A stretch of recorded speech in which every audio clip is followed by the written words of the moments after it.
Daniel Sutton sat at the reserved table in the upscale restaurant, adjusting his tie for the third time. At 38, he'd built Sutton Enterprises into a billion-dollar empire, but success had cost him everything personal.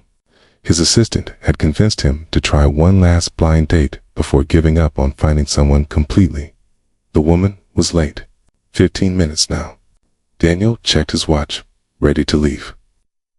When he saw her walk in, she wore a simple, cream-colored sweater and had long blonde hair pulled back in a ponytail. She looked nervous, scanning the restaurant until her eyes landed on him. And in that moment, Daniel's world stopped. He knew that face, those eyes, that uncertain smile. Emma. The name came out as barely a whisper. The woman froze, her hand flying to her mouth. Danny? Daniel Sutton. Daniel stood, his legs feeling unsteady. Emma Collins. My God, it's been 20 years. Emma walked toward the table, slowly, as if in a dream. I didn't know the dating service just said Daniel S. I never imagined to sit. Please? Daniel pulled out her chair, his hands trembling slightly. Emma sat, her eyes never leaving his face. You look, different, grown up, successful. You look exactly the same, beautiful. Daniel sat across from her. I can't believe you're here. What are the chances? Astronomical. Emma laughed, but there were tears in her eyes.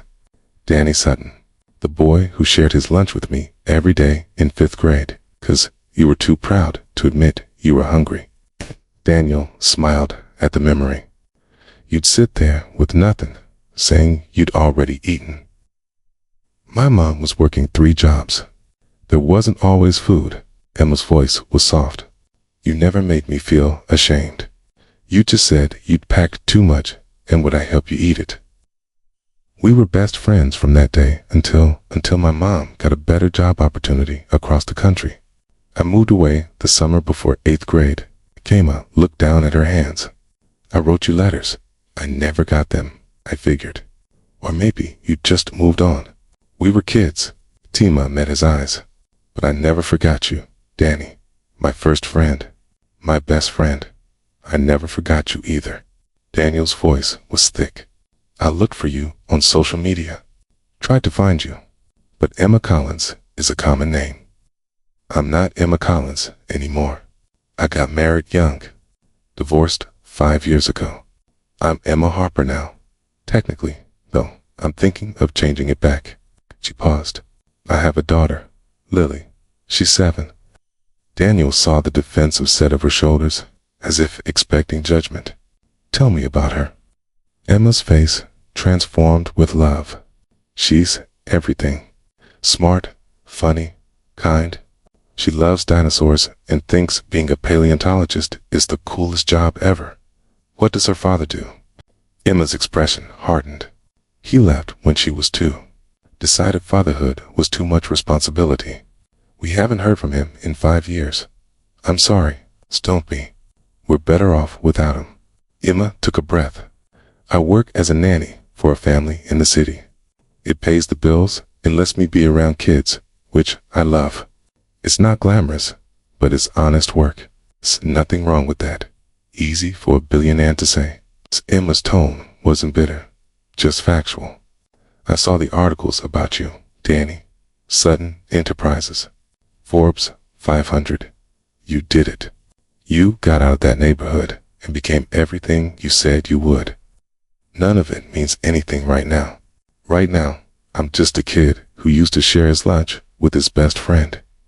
They talked through dinner, the years melting away.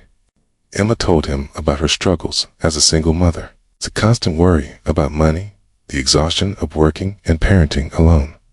Daniel told her about the loneliness of success, the emptiness of his achievements without someone to share them with. I've been on dozens of dates, Daniel admitted. Women who see the money, the company, the status, but none of them saw me. Just Danny, the way you always did. Maybe because I knew you before all of that. I knew the boy who shared his lunch and helped me with math homework and told me I was smart when I felt stupid. You were never stupid. You were brilliant. Still are. As the evening ended, Daniel walked Emma to her car, a battered sedan with a dent in the side and a child's car seat in the back. "This isn't how I imagined our reunion," Emma said. "You're the successful CEO, and I'm barely making rent on a nanny's salary. We're from different worlds now." "We were always from different worlds. Your family had nothing. Mine had a little more. But we were best friends anyway." Daniel took her hand. "Emma, can I see you again? Not as a blind date. As old friends, catching up. Have Lily most evenings bring her. I'd like to meet the little girl who made you smile like that when you talk about her." Over the following weeks, Daniel and Emma dated carefully. He met Lily, who was initially shy, but warmed up when Daniel showed genuine interest in her dinosaur facts. "Did you know the Tyrannosaurus Rex had teeth as big as bananas?" Lily informed him seriously. "I did not know that. That's amazing." Daniel took them to museums and parks, places where Lily could run and explore. He never flaunted his wealth, never made Emma feel less than. He was just Danny, her old friend, now back in her life. But Emma struggled with the disparity between their worlds. When Daniel invited them to his penthouse, Emma was overwhelmed by the luxury. "This is too much," she said after Lily had gone to bed in one of the guest rooms. "Danny, I live in a 2-bedroom apartment that barely passes inspection. My car breaks down monthly. I buy clothes at thrift stores. This," she gestured around, "this isn't my life. It could be. It's what? Your charity case. The poor friend you help out of pity. As my partner. As the woman I never stopped caring about." Daniel took her hands. "Emma, do you think it's coincidence that I never married? That no relationship ever worked? I was looking for someone, and I didn't even realize it. I was looking for the girl who made me want to be better, who saw past the surface to who I really was. We were children who grew into adults, but the connection is still there. Tell me you don't feel it." Emma's eyes filled with tears. "I feel it, but I'm scared. I'm scared you'll realize I'm not enough, that I can't fit into your world, that you'll get tired of explaining who I am to your fancy friends. Then let me be scared too. I'm scared I'll lose you again, that you'll think the money matters to me more than you do, that you'll leave because you think it's what's best for me." Daniel pulled her close. "Emma, I've spent 20 years building an empire, and in one evening with you, I remembered what I was really building it for. I was trying to become worthy of the girl who saw something good in me when I was just a scrawny kid with an extra sandwich. You were always worthy, Danny. Then give us a chance. Give me a chance to be part of your life, yours and Lily's." 6 months later, Daniel knelt down in front of Lily in Emma's small apartment. "Lily, I need to ask you something very important. Would it be okay with you if I married your mom?"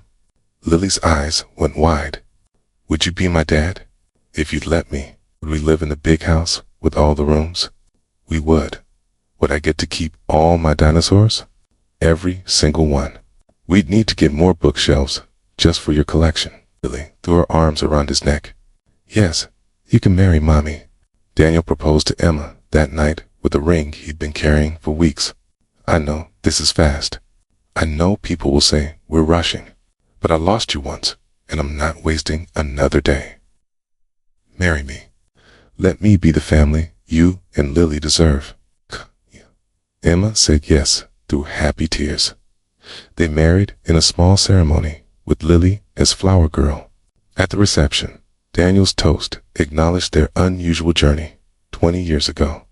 "I met a girl who taught me about kindness and sharing.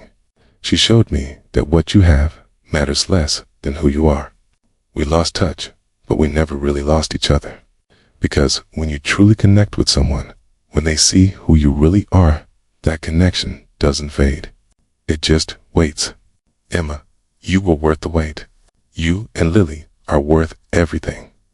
Years later, when Lily was in college studying paleontology, she came home for Thanksgiving and found her parents looking at old photos. "Is that you, Mom?" Lily pointed at a picture of a thin little girl with worn clothes. That's me. 5th grade. The year I met your dad.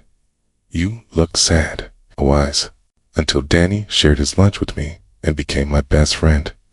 Lily looked at Daniel. You knew Mom when you were kids. Best friends from 5th grade until she moved away. Then we found each other again 20 years later on a blind date. That's so romantic.